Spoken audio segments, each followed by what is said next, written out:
BJP already Mandya ಮದ್ದೂರ್ನ ಹಾಳು ಮಾಡಿಟ್ಟವ್ರಲ್ಲ. ರೈತರ ನಾಡೋದು, ಅನ್ನ ಹಾಕೋರ್ ನಾಡು, ಆಮೇಲೆ ಶಾಂತಿ ನಾಡು, ಸೌಹಾರ್ದತೆ ಇರುವಂತ ನಾಡು. ಆ ನಾಡಲ್ಲಿ ಹೋಗಿ ಈ ಕುಮಾರಸ್ವಾಮಿ ಬಿಜೆಪಿ ಕರ್ಕೊಂಡೋಗಿ ಅಲ್ಲೆಲ್ಲ ಗಬ್ಬೆ ಬರ್ಸಾಕಿ ಬರೀ ಒಂದು ಗಣೇಶನ್ ಪ್ರೊಟೆಸ್ಟ್ಗೆ ಇವ್ರು ಇಷ್ಟು ದೊಡ್ಡ ರಾಜಕೀಯ ಮಾಡ್ತಾರೆ. ಭ್ರಷ್ಟಾಚಾರ ವಿರುದ್ಧ ಧ್ವನಿ ಎತ್ತಲ್ಲ.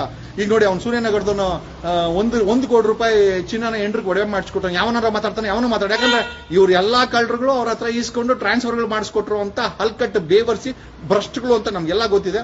ಏನೋ ಸಾವುಕಾರ ಹೆಣ್ಣು ಬೇಕೇನೋ ನಿನಗೆ, ಜೊತೆಲಿ ಭ್ರಷ್ಟಾಚಾರದ ಹಣ ಬೇಕೇನೋ ನಿನಗೆ, ಕೊಡ್ತೀನಿ ಹೆಣ್ಣು ಕೊಡ್ತೀನಿ ಭ್ರಷ್ಟಾಚಾರದ.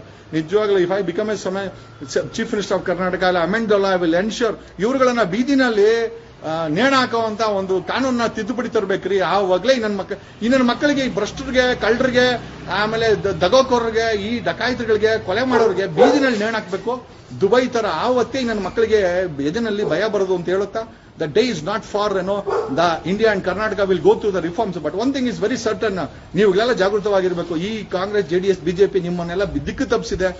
V need a new political turn in Karnataka ಅಂತ ಹೇಳುತ್ತಾ, ಸೂರ್ಯನಗರ ಇನ್ಸ್ಪೆಕ್ಟ್ರು ಒಡವೆ ಒಂದೇನ ಬೇರೆ ಮಾಡಿಸ್ಕೊಂಡಿದ್ಯಾ ಗುರು? Thank you. ನಮ್ಮ ವಿಜಯವಾಹಿನಿ ನ್ಯೂಸ್ ಚಾನೆಲ್ನಲ್ಲಿ ಪ್ರಮೋಷನ್, ಜಾಹೀರಾತು, ಅಡ್ವರ್ಟೈಸ್ಮೆಂಟ್ ನೀಡಲು ಸಂಪರ್ಕಿಸಿ 9535808456.